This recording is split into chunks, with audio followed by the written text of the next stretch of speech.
What's up everyone, it's day 14 in the Big Brother house and Taylor and Daniel come face to face after the Magnum condom situation. Pooch and Joseph's bromance slash showmance shows no signs of slowing down. We've got so much to talk about, so welcome to your live feed update. Alright folks, now right before we get started, if you haven't already and you want quick, concise and fun live feed updates on your YouTube feed, make sure you hit that subscribe button. Trust me folks, you're doing yourselves a favour. And also while you're at it, please hit the like button and the bell icon to get notified every single time a brand new upload goes live on the channel. Alright gang, let's jump right into it and let's talk about the Power of Veto ceremony. Now, for those of you that don't know, Michael won the Power of Veto this week, and at the veto ceremony he decided not to use the Power of Veto, leaving Taylor and Pooch on the block for the end of the week. Now, as well, a quick update for those of you who don't know yet, Eviction Show has been shifted to Friday night this week, so yeah, fun times. We'll be having an eviction that'll be leading us into the weekend, and I am unaware if it's going to be pre-recorded or live still. My bet is it's going to be pre-taped on the Thursday night and just put out on the Friday, just so that the week can continue to go smoothly with the HOH comp, the nominations, etc., all the usual stuff. But yeah folks, just so if you don't know, Taylor or Pooch we will see leaving the house on Friday night this week rather than Thursday night. Now, it was the morning after a few of the house guests got a little bit drunk and confessed a few things. Specifically, the one that got everybody talking was Taylor saying that she wanted to make out with Daniel and was talking about Daniel's, well, basically, ladies and gentlemen, if you don't hear this, put your ears shut, but the size of Daniel's dick, that's what they were talking about. She was saying that Daniel had told her that he didn't fit the condom size that was provided, so he had to bring in his own bag of Magnum condoms. I never thought there'd be a day where I'd be doing a live feed update talking about Daniel's dick and the size of his condoms, but here we are folks on day 14. And I'm talking about day 13 right now, but we're on day 14, not even 2 weeks in, and we're talking about that folks. So I hope everyone's enjoying this live feed update. But yeah, they met up the morning after and kind of bantered a bit about the whole situation because word got back around to Daniel, of course. And yeah, I don't know, Taylor did apologise. I don't know why she had to apologise. People like people, end of story. I know all of us didn't really want us to like Daniel, but at the end of the day, it's human nature to have crushes on people. And yeah, I don't know, she didn't really need to apologise in my opinion.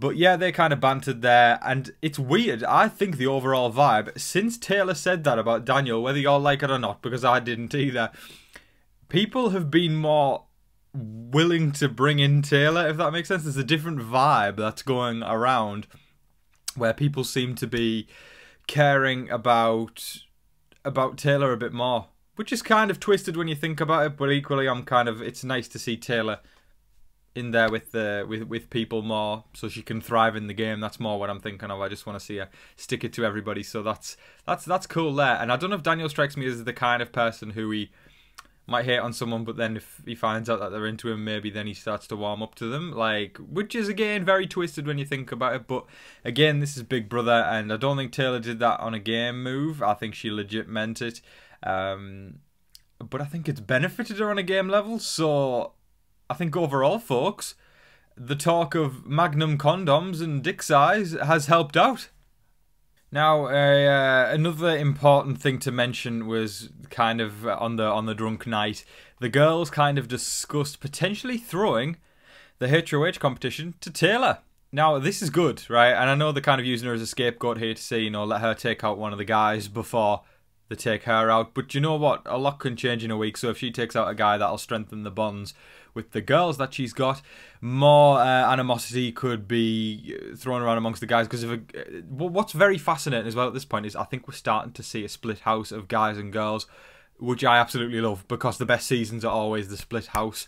And it's crazy. We couldn't have been further away from week 1 at this point. It seems like, and this is going to sound shady to Paloma, but she was very rude and mean to people, especially Taylor. So it does feel like since Paloma has left the house, it's a fresh game and this season has potential. I'm going to go out on a limb there and dare to say that this season could actually be really good if things continue on an upwards and more positive angle. Things could go well, which fills me with excitement, because I think we all know together as Big Brother fans that we often take what we can get. because we prepare ourselves for disappointment more times than not. So I don't know. The fact that this is starting to look like a split house is very, very interesting and exciting. But anyway, let's backtrack to the point I was talking about Taylor. They are talking about, let her take out one of the guys before they get rid of her. But I don't necessarily think that it's as simple as ABC. Let Taylor win HOH. She takes out one of the guys, then we take out Taylor. It's not that case, because when one of the girls wins HOH, the guys are going to be under threat. So naturally, as human nature intends, if you all have, Lord of the Flies, if anybody's seen the amazing series that is Yellow Jackets that is out recently, people turn on one another. You turn on your closest allies and you cannibalize each other when your back is up against the wall. So the guys will turn on each other no matter what. If it's only going to be a guy going home, they will start to throw each other under the bus. Hell, we've seen it this week. The bros have started to make cases for sending Pooch home. So if a girl wins and we've got a split house and two of the guys end up on the block, they are going to turn on each other, meaning that there is more dynamics getting shifted that take the spotlight away from Taylor being the next to go. So dare I say it, things could actually be looking good. I don't want to speak too confidently yet, but I don't know. This really feels like a 180 since last week. Monty continues to be fixating on taking Taylor out, where he was talking to Daniel and let me try and think. Daniel and Terence it was, yeah. Daniel and Terence about who he wanted to take out this week, suspecting that there is a Girls' Alliance form and he wants to give Taylor the boot. And I think he's convinced that he can get all the guys together to vote Taylor out. Now, let's break that down for a second, because this week the magic number is 7. You need 7 votes to evict. He can't get Michael's vote, in my opinion. Michael has expressed, to us as viewers and to the girls as well, that he doesn't want to go deep with the bro jocks kind of people, like the alpha males, the I am a man and I will make fire and eat meat. It's not like he wants to go deep with those people. So as a result, the maximum amount of numbers they can get is 6, and that's still optimistic. It's the rest of the guys. It'll be, if I can think off the top of my head, it'll be Monty, Turner, Terence, Kyle. I'm blanking here. Monty, Turner, Terence, Kyle, Joseph, of course, Pooch's lover, and I'm blanking here. And Daniel, of course, Daniel. And still, I don't think that's going to happen, because Daniel's very much in cahoots with Jasmine, and he's expressed that he will vote Pooch out if he has to make things comfortable. Jasmine has expressed as well that she's scared of being the person having to break the tie. She's worried it could destroy her game, etc. So, yeah, interesting times if it comes down to a 6-6 and Jasmine has to be the person to take out Pooch. That is when war begins, if that happens. But as a viewer, that would excite me a lot, but also I don't think my nerves could take it as a Taylor fan, so it'll be very, very scary. But man, it feels like Big Brother this week, and I'm just loving it. Okay, segment for the Poosef stands out there, or Jooch, you may call them whatever you want, but it's Pooch and Joseph that continue to be the topic of conversation all over social media. Now, I want to talk about this just before I start to talk about everything. I don't know, I saw like 1 or 2 comments yesterday. I say this, 99% of the people who talk about Poosef in the comments are people who are supporting it and loving it. And then I've got like 1 or 2% people going, oh, you can't make that assumption that they're gay or whatever like that. I never made that assumption, ever. I never, ever, ever made that assumption. I mean, they could be attracted to whoever. I don't care either way. I support it. If they truly are into each other, which I do think they are, that's just one man's opinion, I support it. And there's no assumptions being made here. I just, the body language is very much similar to the likes of Tyler and Angela, Swaggy C and Bailey, all these big showmances that we've had in the years gone by. It's only fair to kind of think or even bring up the idea that they could be into each other. But anyway, they were, lying on the bed at one point in the day, and, Pooch tried to take Joseph's arm and put it around his shoulder when he was lying down with him, and yeah, and then Joseph kind of pulled away, but then like Pooch started caressing his thigh, and Joseph was smiling and everything like that. Yeah, and then they were talking about bulges again, saying that a cold bulge. He said your bulge is cold or something like that. And it's continual. Listen, right? I do believe that they're into each other, and I support it so much. And I've continued to say this on Twitter as well. plug my Twitter while I'm at it. Follow me at TV Talks with Tom, folks. I don't root for Joseph or Pooch on a game level, but Joseph as a showmance, I am here for it. We never get that kind of representation, so man, it would be wonderful to see that in the final few days Pooch probably has in this house. And yeah, it's just nice to see. And anyway, then Pooch was saying, should we get some blankets?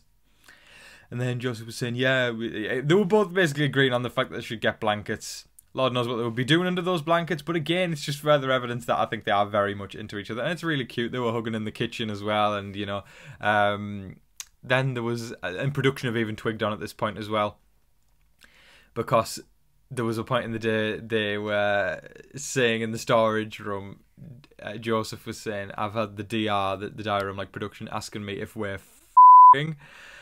Wow, I mean, so yeah, production even think there's something going on there, and it's the fact that they kind of giggle like little schoolboys when they're asked. So it's, I don't know, I'm no expert in body language or anything like that, but I truly do think they are into each other.